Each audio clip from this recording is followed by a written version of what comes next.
Welcome to the Toffee Blues, your source for all things Everton, and welcome to the player ratings show for Watford 2, Everton 3. I'm filling in for Rose tonight with the player ratings, and I'll try to be as insightful as she is, although it's probably going to be a bit of a big ask, as I'm still composing myself really after taking in this afternoon's drama. I'm still getting my head round what went on. But what a result. Everton coming from behind to win away from home. It's almost unthinkable. In fact, it's the first time that we've come from behind to win away from home in the league since we beat West Brom back in August 2016. So 3.5 years it's taken, but today we finally saw some resilience on the road from an Everton team. And at long last, a very memorable away day victory for the travelling faithful, and one that, in the midst of this rotten run of away form over the last few years, is a day that they, more than anybody, deserve to savour. So without further ado, let's get running the rule over these players who helped pull off this memorable result. And we'll go from back to front. So we'll start with Jordan Pickford. He gets a 6 from me. He didn't really have all that much to do apart from pick the ball out of his net twice. He conceded 2 goals. He could maybe have done a bit better with the seconds when he went down a bit early. Other than that, I think he appeared more composed today than he has been recently. Certainly better than the Newcastle game. But still no more than a 6 from me, having conceded 2 goals. Mason Holgate gets an 8 from me. Yet another outstanding display from what I think is our player of the season so far. By far the best performer in our back four today. He showed incredible composure on the ball, even in the first half when it seemed like everybody around him, their heads were all falling off. So he kept his head, and hats off to him. And that carried on into the second. He carried on playing well, and after Fabian Delph was sent off, he was moved into that makeshift midfield role where he played a few weeks ago, and again he did a stellar job there. So a big thumbs up all round for Mason Holgate again today. His centre-back partner, Yerry Mina, didn't play particularly well. Early on it seemed he was going to be bullied into submission by Troy Deeney as he was all over the place, but slowly but surely he did get a grip of things, and in the end he ended up playing quite well, particularly in the second half. Of course, most importantly, he pulled off the unlikeliest of comebacks on the stroke of half-time with not 1 but 2 goals from subsequent corners to get us back on track and set us up for a pretty memorable win. So far from perfect from Yerry Mina, but a crucial contribution today, and I'll give Yerry Mina a 7.5. Luca Dean is a player who continues to frustrate for me. Again, moments of his class continue to be on show, but he also flatters to deceive. Some brilliant tackles I can recall from the second half at least, but his distribution was again a bit off at times. So another up and down performance for me. I think he gets a middle of the road 6 out of 10. Jibril Sidibe is another player I'm going to give 6 out of 10 to. I thought he wasn't brilliant today. He was particularly suspect in the first half, particularly for the first goal. Second half, as was the trend with most players, he did improve, despite making little impact in terms of assists or making any sort of crucial passes for making an impact on the score sheet. So another average score there for Sidibe. Gylfi Sigurdsson's going to get a 5.5 from me. Another disappointing performance from the midfielder who is supposed to be our playmaker. I saw him overhit a number of passes today all over the pitch, although he did produce a few decent moments thrown in there as well, as you come to expect from the consistently inconsistent, if you like. He got subbed around the hour mark for Morgan Schneiderlin, and despite Schneiderlin's critics, he did a far better job in midfield than Gylfi did today. Not the best from Gylfi Sigurdsson, so 5.5 out of 10. Now let's get the real bit of negativity out the way. Fabian Delph gets a 4 from me. He was pretty poor in the time that he was on the pitch, save for a few bright moments here and there where he made a couple of good runs. But even the draw was put in jeopardy today because he stupidly got himself sent off. Now, don't get me wrong, I thought both bookings were very soft, but the referee was shown plenty of bias for the home team today, giving fouls and bookings seemingly wherever possible against our players. And with his experience, Fabian Delph should never have been given the referee that decision to make. He put himself in a dangerous position as soon as he made that second tackle, and he paid the price for it.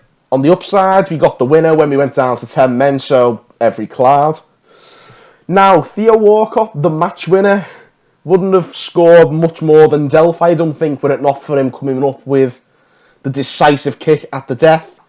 I was going to go with a 4.5 originally, but as soon as that hit the back of the net, that all changed. His composure to slot the ball home from a tight angle at a crucial time in the game gets him an extra point. And what the hell, giving another half a point just for the delirium he caused for me and my dad watching at home. So a pretty poor display for the most part, but nonetheless a match-winning moment sees Theo Walcott score a 6. Alex Iwobi, on his return to the team, also gets a 6. Showed some glimpses of the direct running and the dynamic sort of style of play that he has that makes him a threat early on before he did become increasingly anonymous in the first half. Like everybody else, he picked up again in the second, but it was taken off after 65 minutes, having still sort of been in recovery from this 6-week layoff. So, a 6 for the returning Iwobi. Another returning absentee today was Richarlison, and today he looked like a player who had only just recovered from an injury. Not his best display in an Everton shirt, but also far from his worst. A very middle-of-the-road display from our star man, but it was his lung-busting run in the 90th minute that led to Walcott's winner, and that'll give him a little bit of a boost in his rating, so I'm going to give Richarlison 6.5.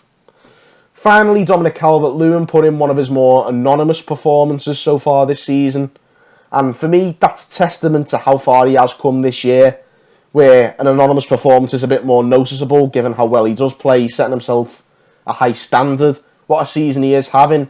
But today wasn't his best day, even if the service towards him was generally poor. He got subbed off for Michael Keane just after the red card when we needed to tighten things up. So an average showing in general, and Dominic Calvert-Lewin is also going to get a 6. On to the subs now, and Moise Keane came on for the recovering Iwobi, as I said. I thought he did really well despite being isolated for much of his time on the pitch after the red card, which came about 7 or 8 minutes after he was subbed on. And he played a key part in the winning goal, albeit by mishitting the ball towards Walcott. He helped hold the ball up really well at the end as well by the corner flag, which I thought was really professional of him for such a young player as well.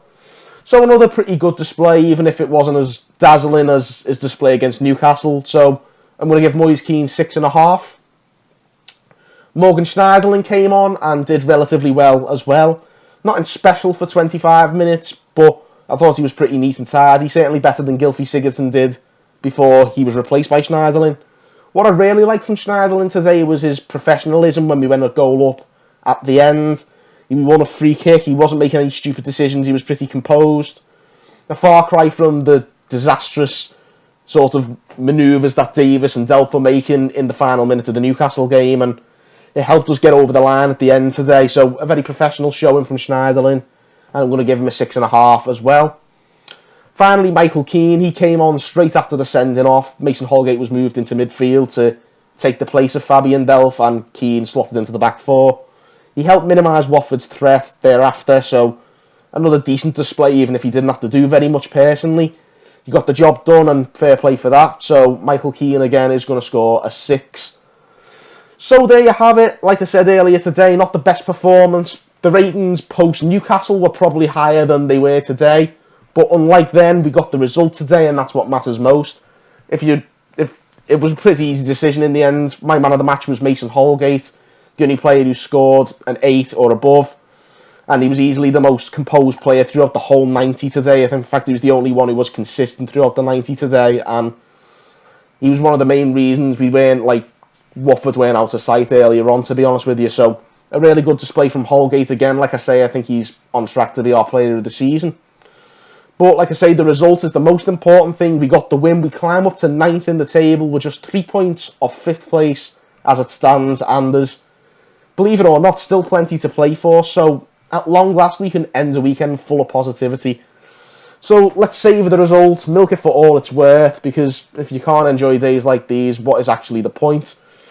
So let us know what you're thinking. Let us know what ratings you'd have gone with. Give the video a like and a subscribe to the channel as well.